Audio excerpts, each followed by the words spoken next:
So the contrast here now from the men's Club 8s to the women's Club 8s. And one of the fantastic new additions to the regatta program in recent years, the Club Women's 8, the Wargrave Challenge Cup. On the left hand of your screen, Upper Thames Rowing Club A up against St Andrew Boat Club.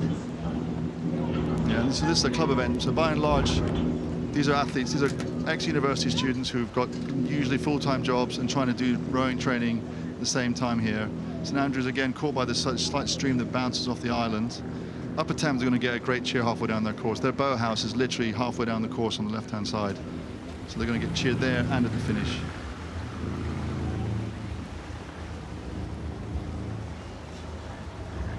So looking at the progress board, it looks like it's almost 2 lengths. Upper Thames. No, it's not there. And finally to put it up, it's a third of a length. Oh, so everything to play for here. I think I probably would have expected to see Upper Thames. They took it off pretty hard and fast, but really this is a ding-dong battle between these two crews. Only a third of a length in it. Yeah, it's a slightly contrast in the rhythm, isn't it? The St Andrews crew is a bit more chunky. On a big steering there from Upper Thames, that's going to cost them a bit of boat speed. St Andrews really look really chunky, don't they? They look like they've got a rhythm that might sustain them for a long way. Yeah, they do really punch into the back end there, as you say, chunky. They've really got a hold of it. This Upper Thames crew, they're all full-time workers. They train 8 times a week, full-time jobs. This is sort of like the last athletes in the club. So every athlete bar one, I think, has made Henley this year. So it's a really growing program on the stretch, which takes most of the girls get taken to Leander if they want to have any international experience. So it's the club that takes people who want to do the club racing.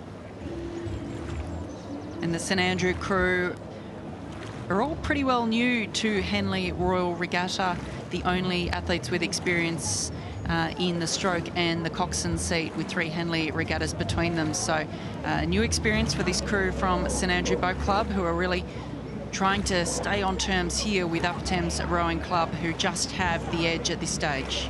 Yeah, they might get a bit of a boost here as they come past their club, coming up to Fawley. St Andrews got back on terms. It seems like that steering that Upper Thames had hasn't disrupted them too much. They've moved out to still overlap, 3/4 of a length. It's been there for quite a while now. This is where it gets difficult. If you're up that far, you don't do something, it starts to eat in at you, doesn't it? Yeah, it does. You really need to make a decision. Are we going to break away and perhaps move outside of our race plan to get this done, or are we going to sit here with overlap and be at risk? And you need to be confident. The stroke person and the cox need to have a feel that, are we happy being here? Are we using less energy to sit this position? Or like you said, just kill it off, put an extra bit of effort in and psychologically break them. It has to be, I don't know, it's a difficult decision to make.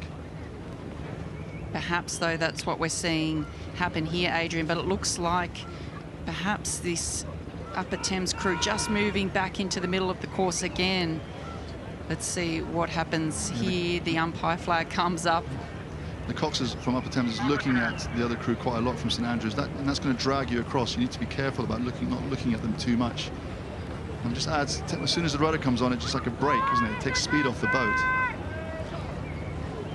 Especially when it's as close as it is. Yeah, this is the kind of, if you're in this Upper Thames crew, you're just thinking, can you just go away? But this St Andrews crew are just tenacious. They are not going to give up. And it'll be interesting now if they can be brave, even if it means they blow up, have a go and get back on terms and try and put them under some pressure. Just move another inch of stroke.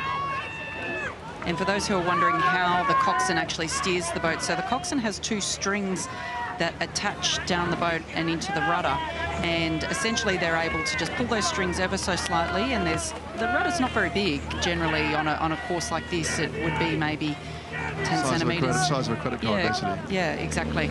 Maybe in some of the head races where you have more turning, you might put a bigger rudder on. I know for the famous 8th race in Australia, the head of the Yarra, the crews put on very, very big rudders to get around some of those big corners. And a small fin. Small fin, that's right. So, but here you'd be looking for minimal drag, so having a small rudder on the boat. But the coxswains aiming to have as minimal adjustments as required, because of course when you put that rudder on, it does kill some boat speed, but it also can upset the balance of the boat as well. So really you're wanting the crew to row with even pressure so the boat stays straight. Because the irony, it doesn't turn like a car, it skids like a surfboard. So it's actually the back, when you put the rudder on, the back end skids out, and the 3-seat roughly is what stays still.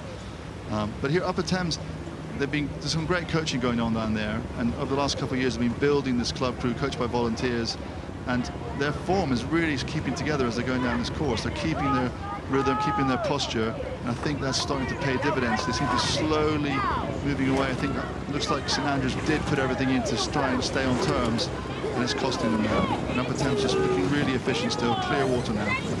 Still only just with clear water, though. This is a great effort here from St Andrew Boat Club. And that was a case where maybe they knew they were in control, even though they were overlapping. They could hear St Andrews pushing for no benefit, and they just waited and waited until St Andrews' energy ran out, and it seems to have paid off.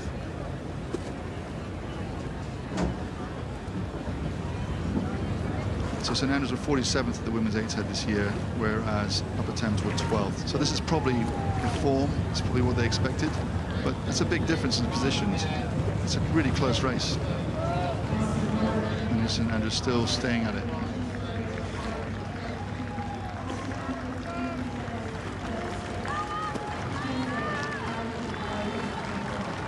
Upper Thames won't be able to give in, won't be able to cruise here. They know that they're still under some pressure and going to stay on the pressure.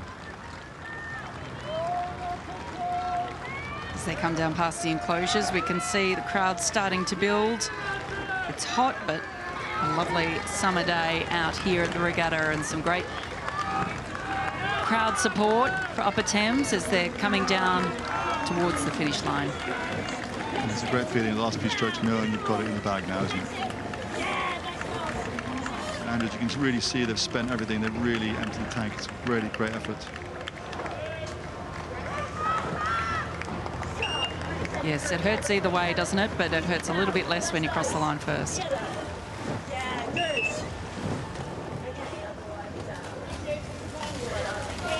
Confirmation there in the Wargrave. Upper Thames Rowing Club A beating St Andrews Boat Club.